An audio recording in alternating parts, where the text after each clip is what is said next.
Northmen, Styrians, Inquisitors, lend us your ears.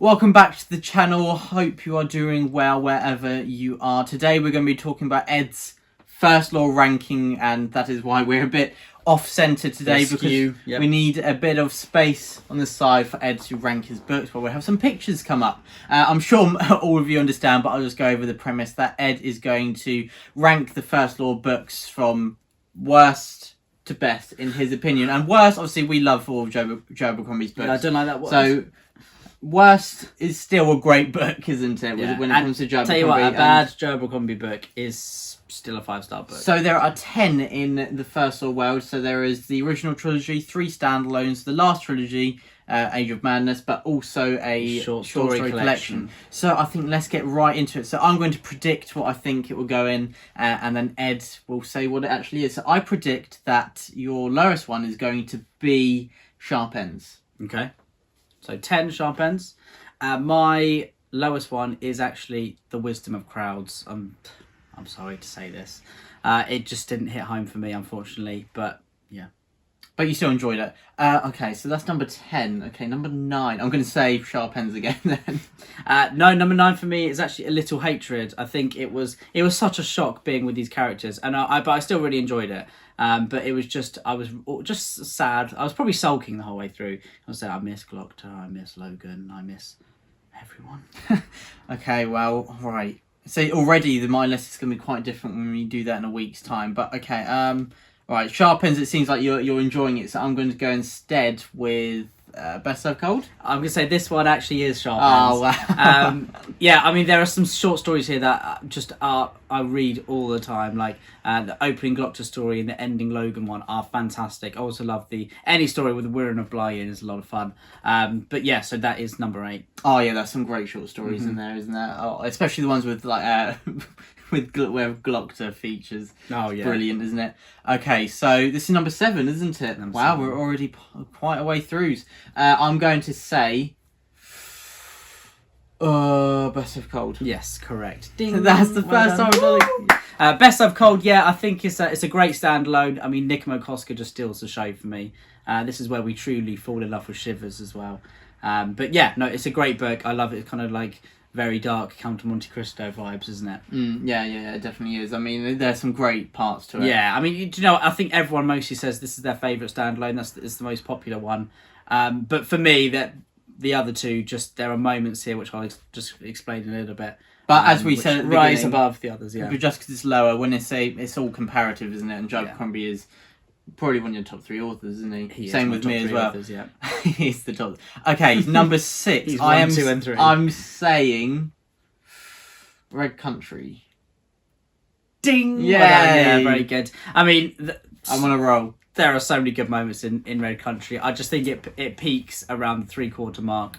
There's a bit of an amazing brawl in a certain town. And it is just sublime. But obviously we can't go into spoilers. No, exactly. But it's hard to come back from that. But yeah, there are some great characters reappearing there as well, which are a lot of fun. Okay, now number 5. To people who don't understand that reference, you're going to seem very weird. Yeah. Okay, number 5. I'm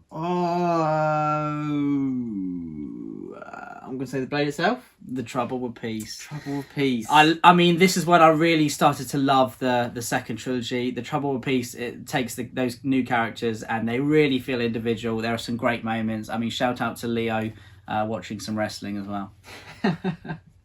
That's so good. Okay, number 4 then. Now I'm going to say The Blade itself. Correct, yeah. The Blade itself. I mean, I remember reading this when I was like 15 and I was like, this has blown my mind. A 15-year-old.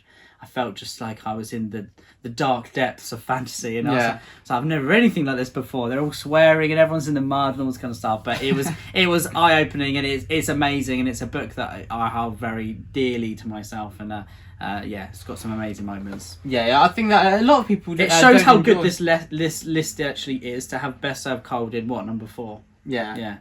No, you mean The Blade itself. Yeah, The Blade itself. The Blade itself. What did I say? Best Served Cold. Okay, so next, this is where it's getting tricky now. I'm gonna say for you, Best Served Cold. Not best served, but before they are hanged. Before they're hanged is correct. Yeah, number 3 for me. So before they're hanged. It has got serious Tyrion Lannister vibes with a certain section there. It's so fantastic. I think I love the kind of fellowship that we've got going on as well. They've got so many funny moments, and it is one of the best book 2s of a trilogy I've probably ever read in my whole life. One of my favourite books ever. It's just so good. Yeah, I think a lot of people say this is where the first series really kicks off. I think a lot of people don't enjoy the Blade itself as much, do they? Because they say that it's setting up the rest. I mean, I love it, but so the before the hanged is where it really hits the plot lines as well. Okay, so now we're in the top 2. So what have we got left? So we have the heroes and we have Last Argument of Kings. So the heroes, see, I've done this predicting obviously what Ed's favourites are instead of mine, because the list would be very, very different. But okay, I'm going to say your second favourite is the heroes. It was so hard. It was so hard because I love the heroes so much, and my favourite character in the First Law world is Bremer Gorst. But the heroes is number 2. So I think I got half the list there. I had a rocky start, didn't I? I don't know about that. Yeah, you did. But I love the heroes so much. I mean, I love military stuff. I love reading about war. That kind of maybe I'm just a horrible guy, I don't know, but I think that there are so many amazing moments in the heroes, and this is when we first see kind of the POV hopping that Abercrombie does so well, and it is just so funny as well. Gorst's monologue, go listen to it by Stephen Pacey. It is just the funniest thing you could ever listen to in your whole entire life, and you will be crying with laughter. His voice for Gorst, Gorst, it's just so good. It's so perfect, and also it's my favourite standalone in the Jabbercrombie universe. It's there's just so many amazing, iconic moments. I mean, Wirren of Bly, and his armour, and his sword, and also Curdan Craw always picking at his nails, just so good, and a few other key characters from the first trilogy that I won't spoil for anyone, but it is sublime in my opinion. So that leaves the number 1 spot. What could it be? I wonder. Last Argument of Kings. Last Argument of Kings. The finale of the first trilogy. This is the epitome of Joe Abercrombie's writing, I think, where all of these threads link up so well, and it makes everything feel so satisfying. There are so many conclusions, things that you don't want concluded as well happen, and things that you want to be happy don't happen. It is a very dark and miserable ending, but I just absolutely ate it up. I loved it. When I finished it at first, I was like, what the hell? You can't finish a book. You can't finish a series like that. It must be a book 4. And Dad was like, no, just a trilogy. And I know a lot of people say the first time they read it that they hate it, and then they read it again, they're like, this is actually amazing. I think Dad said that he thought if I wanted something this realistic, I'm just going to go turn the news on. Yeah, absolutely. But I mean, Dad absolutely loves this trilogy as well. He loves all of Joe's books, and they're fantastic. They've got those just iconic moments. And these backstabbing characters, Joe Abercrombie writes so well, and I think he should be a household name alongside, Tolkien and Gurram, in my opinion. Yeah.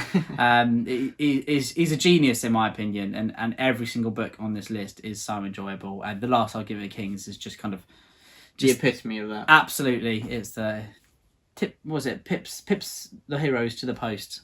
Very nice. And so now that is Ed's First Law ranking. Hopefully you enjoyed, because at some point soon on the channel we'll have my ranking of the First Law. We only did the First Law, not Jabbercrombie's Shattered Sea trilogy, because you've not read that trilogy. Way to rub salt in the wound with it.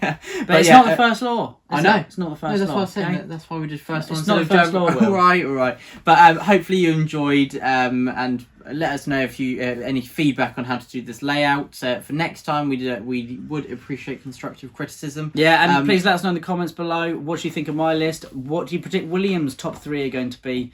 I think me and William, although we enjoy lots of the similar books, the ones that we love are always very different as well. Yes. So I think we have a little bit of different taste. We're both huge fans of the First Law, but the order we'd put them is very, very different. Yeah, and I'm looking forward to predicting your one. It's actually so painful to write, but you'll get there. And we did it. So that is Ed's First Law ranking. Thank you everyone for joining us. Like and subscribe if you enjoyed.